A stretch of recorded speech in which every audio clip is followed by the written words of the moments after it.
Assalamu alaikum and a very good afternoon, dear students. So here is the part 2 of the chapter Mrs. Addis. In the previous lecture, we have discussed the icebreakers, the introduction of the chapter, and then we have also done the half part or the half chapter, the explanation part we have done. Now we will continue that in this lecture. So as we were done with the Mrs. Addis gave some money to Peter Crouch so that he can escape from the city or from the country and can go to London. So that's what how much we have discussed in the previous lecture. Now here we are starting with the other part. For a moment he did not speak. Then he said, "I don't know how to thank you, ma'am." "Oh, you need not to thank me. I am doing it for Tom." So basically, as he was very much grateful towards her because first she gave shelter to him to hide himself, and then later now she is also giving the money. So what he said, he was not having anything to speak for a while, and then what he said, "I don't know, ma'am, how to thank you." And what she replied, "You, it's better not to thank me because I'm not doing it for you. I'm doing it for Tom's sake. I hope you won't get into trouble because of this. There isn't much fear. There is not much fear. No one's ever likely to know you have been in this cottage. That's why I would sooner you went before Tom came back, for maybe he would bring a friend with him and that would make trouble." So basically what she said, and after when she said that, so he replied, "I hope you won't get into trouble because anyhow she was hiding a criminal." So that's what he thought, "I hope you will not get into trouble because of me." So what she replied, "No, there is not much fear because no one will ever guess that you were here at my place. No one can think of that.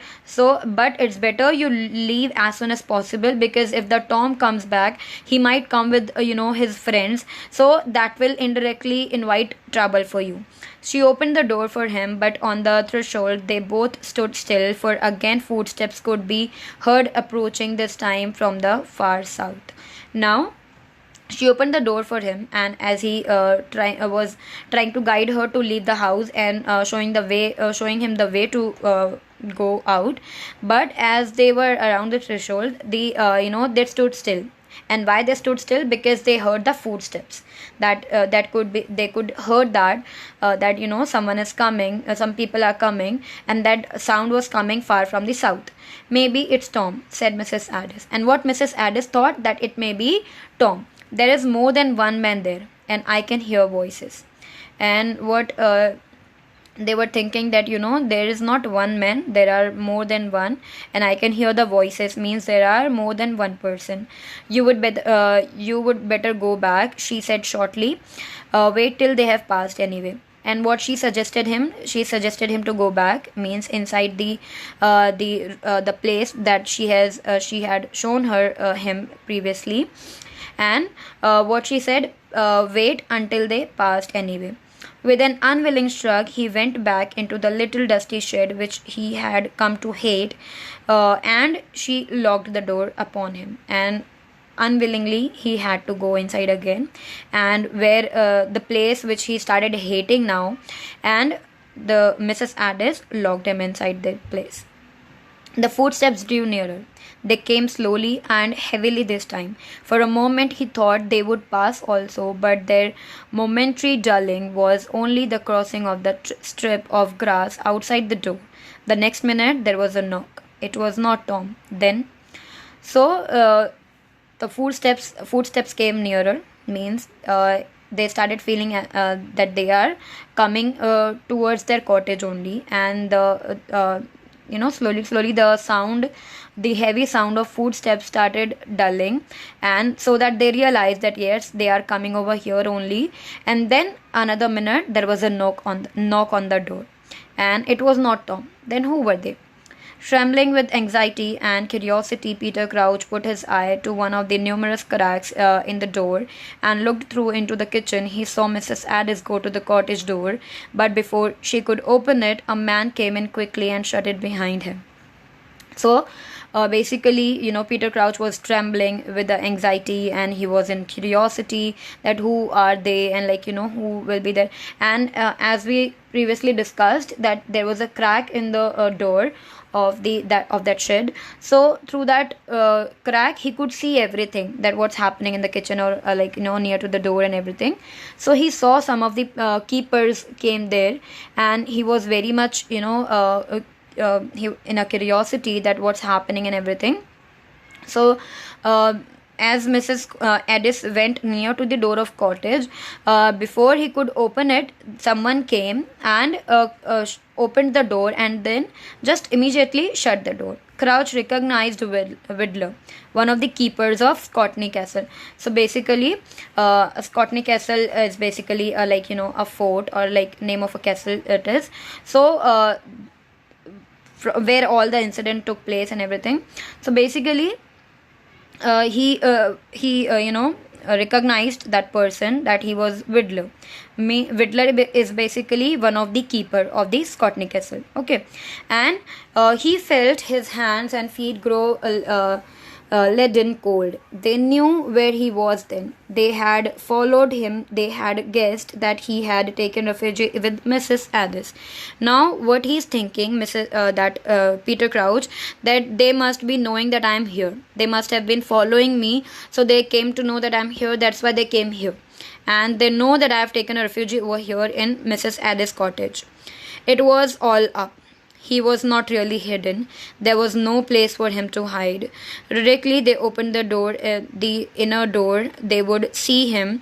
Why couldn't he think of things better? Why wasn't he cleverer at looking after himself like other men? His legs suddenly refused to support him, and he sat down on the pile of sacks.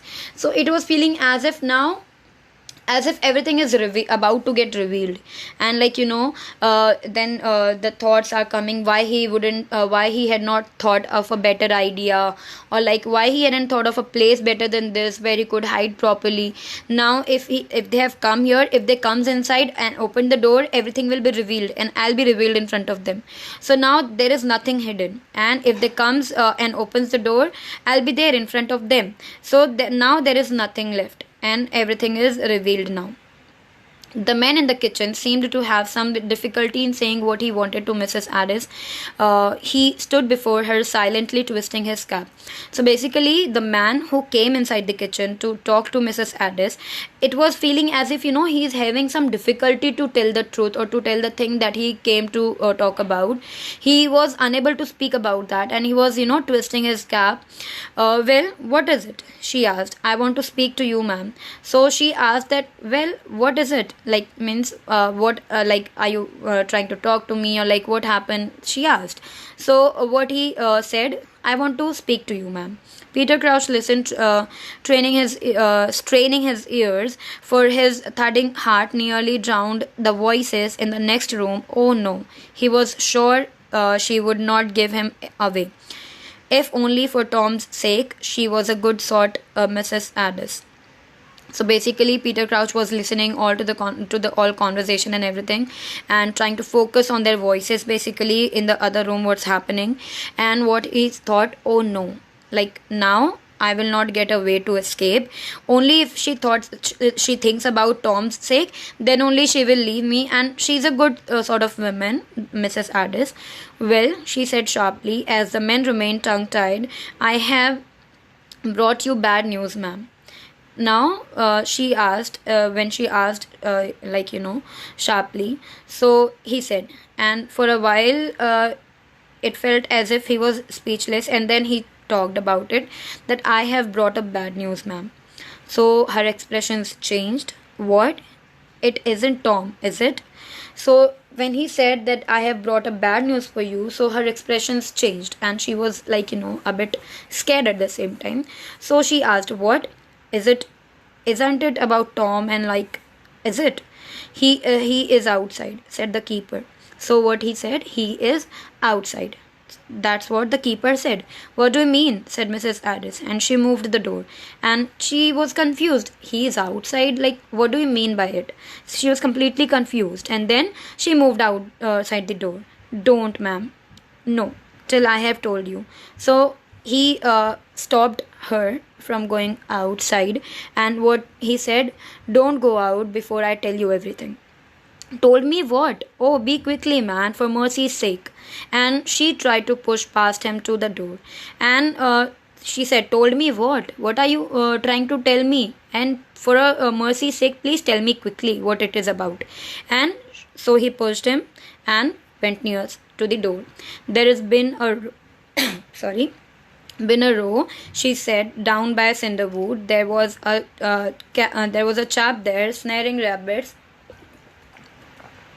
and Tom was walking with the Bowmans and me and old Crouch. We heard a noise in there. It was too dark to see who it was, and directly he saw us, he made off, but we would scared him and let fly with his gun. The keeper had forgotten his guard before.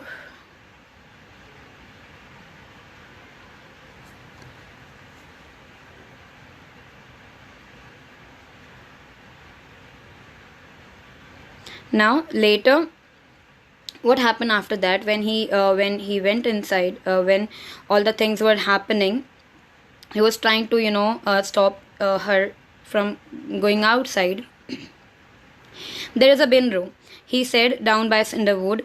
There was a chap there snaring rabbits, and Tom was walking with the Bowmans and me, old Crouch. We heard a noise, and there it was too dark to see who it was, and directly he saw us, he made off, but we had scared him, and he let fly with his gun. So basically, now he is giving her the whole incident, the way it took place. So he's telling that there was a row, and there was Cinderwood, and there was the sound of chap, and the rabbits were snaring.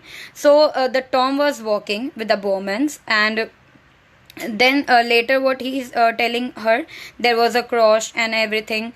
Then all of a sudden we heard a noise, and it was too dark, so we couldn't see that who exactly it was, or that person was. And then we tried to scare him, because as if we thought he was trying to steal something, or trying to steal the rabbits or anything. So all of a sudden sorry, and he let fly with his gun.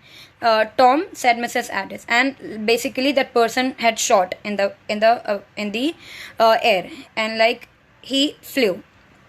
Tom, said Mrs. Addis, and she is talking about Tom. Then what about Tom?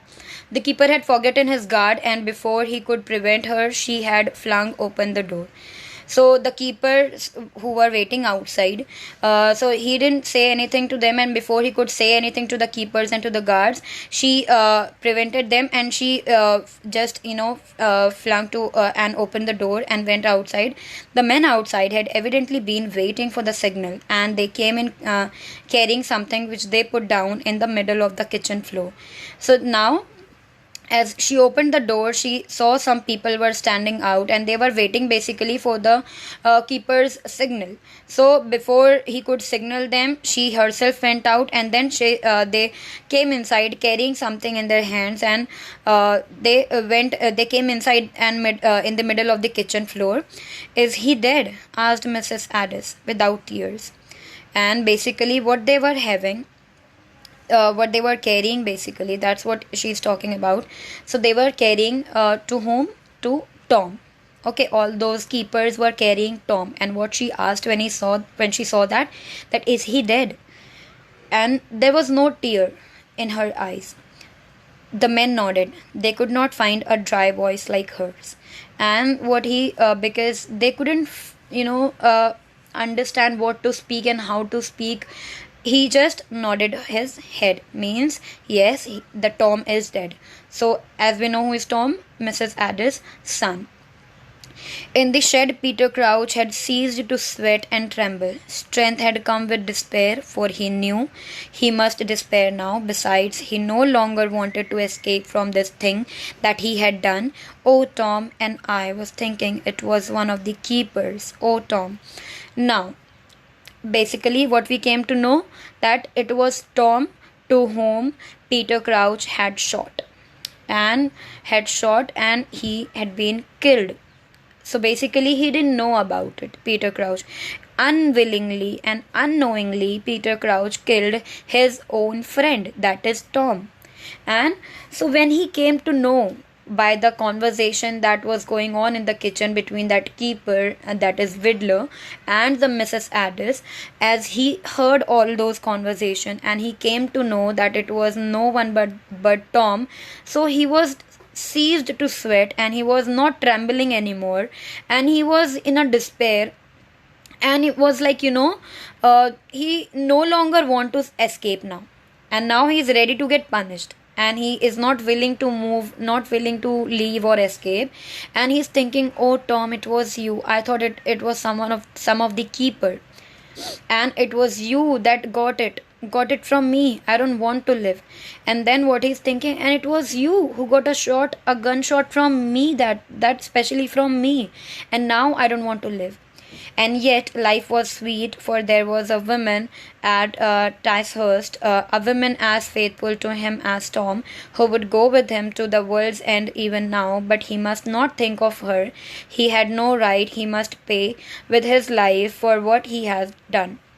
Now what she's saying, now the life is still sweet, and what she's saying, that because there is a woman in his life still who is so faithful, the way she was faithful towards Tom, and she would go with Peter Crouch the way she went with Tom. But right now he should not expect all these, trust and the care or the protection from Mrs. Addis, because now it's her son only. He killed her son only, so now he should not expect all these things from her, and now he is ready to pay with his own life. Mrs. Addis was sitting in the old basket armchair by the fire. One of the men had helped her into it, and then all of a sudden she went. She sat on the chair, an armchair of a basket. So she went. She sat near to that, and one of the men who was there helped him in sitting over there. We will go round to Iron Ledge Cottage and ask Mrs. Gain to come down to you. So basically, in a difficult times like this, obviously we need someone to be there around, and especially someone who is close to us. So there is a lady called what Mrs. Gain they talked about. So she must be someone who is very close to Mrs. Addis, and that's why they talked about her, that we will go to Iron Ledge Cottage and we will send Mrs. Gain to come to you. This is a terrible thing to have come to you, and as for the man who did it, we have a middling good guess who he is, and he shall hang. Now what they said, the keepers and the Vidler, everyone who were there, so what they said, I know that this is a very terrible thing that have come to you, but we have a good guess that who exactly he was, the person who killed Tom. So don't worry, he will be hanged. We didn't see his face, but we have got his gun. He threw it into a bush when he bolted, and I swear that gun belongs to Peter Crouch, who has been up to no good since the day he was sacked for stealing corn. Now what he's saying, we did not see his face, but we have a good guess when we saw the gun, his gun, when we saw, in a hurry he threw it in the bushes and we got it, and I swear this gun belongs to Peter Crouch. And then what he says, that he has been of a no good from the day when he had been dismissed for stealing the corns. But he couldn't have known it was Tom when he did it, he and Tom always being better friends than he deserved. So what he's saying basically, because the much we know, he would have not aware of it that he killed Tom, because the much we know, they have been friends, and Tom have always been better friend towards him. So he doesn't deserve this, but and we think that he doesn't know that he killed his no one but his own friend. Peter Crouch was standing upright now, looking through the crack of the door. He saw Mrs. Addis struggle to her feet and stand by the table, looking down on the dead man's face. He saw her put her hand into her apron pocket, where she had thrust the key of the shed. Then Peter Crouch is seeing everything from inside the shed through that crack, and he could see the Mrs. Addis struggling to stand properly, and through the table. And he was looking outside, and he saw that she was looking down at the dead man's face, that is Tom. And he saw that that all of a sudden she put her hands into her apron's pocket, where basically she was hiding the keys. The Bowmans have gone after Crouch, said Vidler, nervously breaking the silence. So Vidler, what he said, that that the Bowmans have gone to search for Peter Crouch, and they had thought he had broken through the wood iron ledge way. There is no chance of his having been by here. You haven't seen him tonight, ma'am? So basically they are searching for him, and what they are, as he had broken through the wood iron ledge way. So what he's saying, that there is no chances of him to be here, or of having been by here. So then he asked that, have you seen him tonight? There was a pause. No, said Mrs. Addis. I haven't seen him, not since Tuesday. She took her hand out of her apron's pocket. So for a while there was a pause. There was a stillness. There was a silence, complete silence. And then she spoke, and what she said, no. She said, no, I haven't seen him, and not since Tuesday. So, and the hands that was there inside the pocket, she took it out. And then, well, we will be getting around and fetch Mrs. Gain. Reckon you would be glad to have her. So then, what he said, okay, we'll go and we'll send Mrs. Gain, so that you will be feeling a bit better with her. Mrs. Addis nodded, and she nodded her head and didn't say anything. Will you carry him in there first? And she pointed to the bedroom door. So basically, what she asked them to do, she asked them to, take his dead body towards the bedroom, and that's what she asked them to do. The men picked up the stretcher and carried it into the next room, then silently each wrung the mother by the hand and went away. So basically, they did it. They took the stretcher and picked the stretcher up and carried it towards the bedroom, and silently all of them just pressed her hands, the way they are trying to console her or something, and then they went away. She waited until they had shut the door, then she came towards the shed. Crouch once more fell a shivering. He couldn't bear it. No, he would rather be hanged than face Mrs. Addis. He heard the key turn in the lock, and nearly screamed. Then what happened? Mrs. Addis was waiting for them to go out and to shut the door. As soon as they went out, she came towards the shed. And Peter Crouch, again, he started feeling he's shivering, as he can see everything through the crack. So he saw Mrs. Addis coming near to him, and he couldn't bear that. And what he was thinking, instead of facing Mrs. Addis, it's better to be hanged. And then he heard the sound of a key turning inside the lock, and as if someone is basically opening. So as the door opened and the lock opened, he screamed. He nearly screamed, but she did not come in. She merely unlocked the door, then crossed the kitchen with the heavy dragging footsteps and shut herself in the room where Tom was. So she opened the lock, but she did not go inside the shed. And she just opened the lock and the door and crossed the kitchen with the heavy and dragging footsteps. And later what she did, she went inside the bedroom and locked herself in over there with the Tom. Peter Crouch knew what he must do. The only thing she wanted him to do, the only thing he could possibly do. He opened the door and silently went out. So Peter Crouch, what he did, that he knew that what she wants me to do. She basically want me to leave. She want me to go, and that's what she did. She opened the door in front of me and she allowed me to go out, and that's what he did. He opened the door, he went out, the thing what he wanted, what she wanted, and he went out silently. So I hope you must have understood.